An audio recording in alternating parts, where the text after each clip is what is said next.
Pemirsa, aksi unjuk rasa menolak kebijakan Presiden Joko Widodo di depan Istana Merdeka berujung bentrok.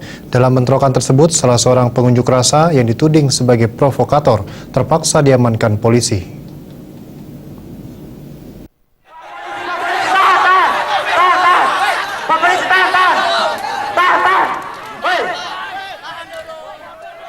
Bentrokan antara petugas kepolisian dengan mahasiswa yang berada di barisan paling depan ini dipicu oleh pembakaran ban bekas yang dilakukan mahasiswa di tengah badan jalan Medan Merdeka Utara, tepat di seberang Istana Merdeka, Jakarta. Upaya pemadaman yang dipimpin langsung Kapolres Jakarta Pusat, Kombes Pol Hendro Pandowo mendapatkan reaksi berupa penghadangan oleh mahasiswa. Akibatnya aksi saling dorong hingga baku hantam pun tak terhindarkan.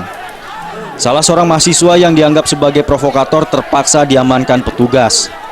Tak hanya harus menerima sejumlah serangan, mahasiswa naas ini bahkan terus diseret petugas saat diamankan.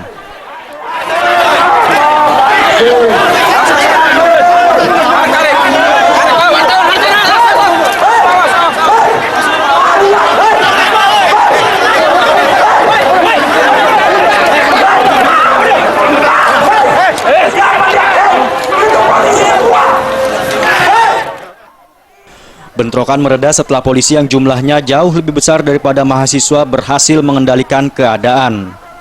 Aksi unjuk rasa ratusan mahasiswa yang tergabung dalam Ikatan Mahasiswa Muhammadiyah ini merupakan bentuk protes keras mereka atas berbagai kebijakan Presiden Joko Widodo yang dituding tidak berpihak kepada rakyat kecil.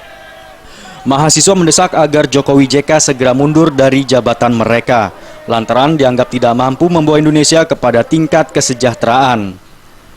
Dari Jakarta, Rizky Nur Muhammad,